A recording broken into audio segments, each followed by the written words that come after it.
Morning, Lauren. Evening, Grace, America. Always pleased to welcome Senator Marsha Blackburn of the Tennessee Volunteer State. Senator, welcome back. Good to see you. Let's begin, if we can, with an update on the Schumer shutdown. Any signs of the Democrats coming to their senses and opening the government? Oh, they still are saying they're going to hold out. They are determined to grow Obamacare. They want to supercharge it. Hugh, they've always said that Obamacare was a step on their journey to government-run, single-payer system socialist health care. And so they want health care for illegal aliens. They want to keep the Biden COVID credit bonus that they had during COVID, where they removed all the income caps and gave a lot of people $0 premiums, and even people making $500,000 were getting a taxpayer-funded subsidy for their Obamacare purchase, because Obamacare is too expensive to afford. It's unaffordable without a subsidy. So they think that this helps them get more people into Obamacare, and that is going to help them get a single-payer system that is controlled by the government. The government picks your doctor, your hospital, the health care you get. That's what they want. Senator, I think this is backfiring in extraordinary ways on Democrats, because they've lost the American Federation of Government Employees and the Air Traffic Controllers Association in 2 days, and they're reduced to just lying. I want to play for you Congresswoman Jaya Paul on MSNBC today. This is a whopper, cut number 9. What do you say to those constituents who are worried about feeding their families? Well, this is the most cruel thing that the Republicans have done since the shutdown started. 42 million people are on SNAP. That is basic food assistance. It is the most effective anti-hunger program that we have ever had. Now, I think she's right about the numbers on the Supplemental Nutrition Assistance Program, Senator. But do you think anyone is fooled by this? This is the Schumer shutdown, not the Republican shutdown. That's exactly right. It's the Schumer shutdown. Chuck Schumer planned this, what he wanted in the Schumer shutdown, for 3 months. Now, as whether it is Congresswoman Catherine Clark or Senator Chris Coons, they've all said they know people are hurting. They know there's going to be some pain, but they need the leverage. And they look at this as a leverage point to get to their goal of government controlling health care, thereby controlling you.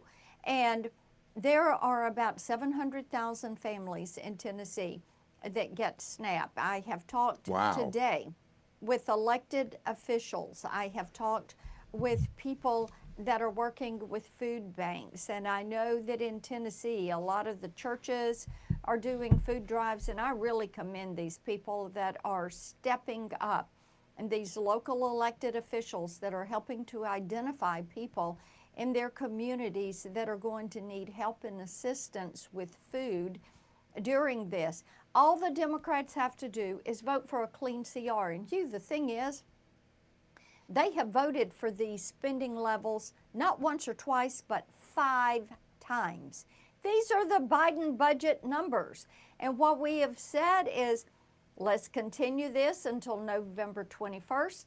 Let's get our appropriations bills finished. We need to get the House back so that they're working on their appropriations bills, and we can get off of a Biden budget and on to a Republican and a Trump budget. And the Democrats, no, they won't even vote for a clean CR to continue until November 21st. What they want is to spend another $1.5 trillion. They want to continue the Biden COVID credit bonus, which would cost $450 billion over 10 years. And Hugh, the thing is, December 31st, 25 is the date the Democrats picked for the COVID credit to expire, because COVID is over. Yeah. I don't really think, I'm attributing things I do not know because I haven't sat down with any Democratic senator. I don't think they really expect to get that. I do think that they thought this might help them politically. You're referring to Chris Coons on Ceasefire this morning on C-SPAN. I want to play that for people. Here's the senator from Delaware. Good guy, been on the show a couple of times. Yes, but I was he kind of is a good stunned when guy. he said this. Cut number 3. Republicans control the House, the Senate, and the White House. Frankly, this is our only moment of leverage. And although a very unpleasant tool to use, A very unpleasant tool to use means those 700,000 Tennesseans don't get food. That's how unpleasant it is, Senator Blackburn. I'm kind of astonished to hear Chris Coons is a really good guy say that. Yeah. Well, it's disappointing when we hear comments like this from any member of the Democrat Party. We encourage them, work with us. Let's reopen the government. And Hugh, the thing that is so interesting about this, they say, well, we want to negotiate spending on different programs. Well, you do that through the appropriations process. And you Yes. can't get to the appropriations bills until you reopen the government. So the whole thing is so ridiculous because they contradict themselves every time they speak.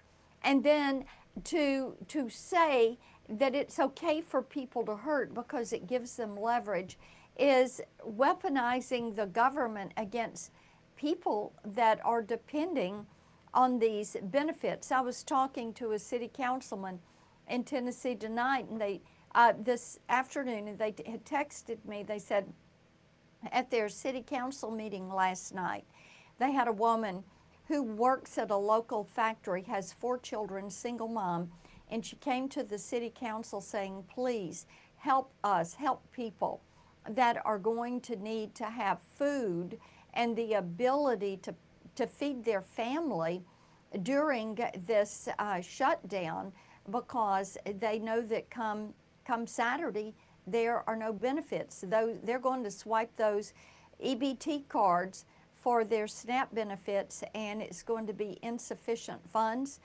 The Democrats are causing this. There is no reason for this. They need to reopen the government, and then we will be able to resume our work on the appropriations bills and our work on discussions. Senator Blackburn, the audience probably knows you're running for governor in Tennessee, so you have to go to event after event, meet the public. MarshaBlackburn.com if you want to find out how to help her win in Tennessee. She'll be a good governor. Does anyone come up to you and blame the Republicans for this? I'm just curious, in the retail political world, I don't think anyone's confused. I think everyone understands it's a Chuck Schumer stunt. But you're out there talking to voters. What do you hear? Yeah. And I actually have heard from people, they're saying, while the government is closed, why don't we hear more about eliminating unnecessary and unessential government positions? They want everybody that is essential, our military, the FAA, people that are running the Social Security and the Medicaid offices, and they want those individuals to be paid. They want SNAP benefits and WIC benefits to be paid. But they also want people who are non-essential employees. They say, why not we go ahead and have these positions eliminated so that our taxes don't go up, so that government runs more efficiently. But I'm not hearing a lot of hue and cry to say we have to have the government spend an extra $1.5 trillion over the next few weeks. I'm not hearing people say, I want to make certain that those that are in the country illegally get health care. I don't hear people saying, let's reopen the NPR and let's get NPR back on the air. You're not hearing that from people. People want government to work well. They want their tax dollars to be used wisely. They want a level-headed approach to the federal government system, and they are incredibly frustrated with what they see being done by Chuck Schumer and the Democrats with the Schumer shutdown. And when they hear comments like Jayapal blaming the Republicans for this, it is the Republicans in the House that passed a clean CR and sent to the Senate. And Congresswoman Jayapal voted no. I'm so glad you added that, and I hope people realize you need 4 more Democrats across the aisle to join you. 3 already have come, or 2 plus Angus King, the independent, and then we can reopen the federal government. Senator Marsha Blackburn, always a pleasure. Remember, MarshaBlackburn.com for her website if you want to help her out in Tennessee. That's where you go, MarshaBlackburn.com. Don't go anywhere, America. I'm Hugh Hewitt. Portions of the Hugh Hewitt Show are brought to you in part by Conservatives for Lower Healthcare Costs.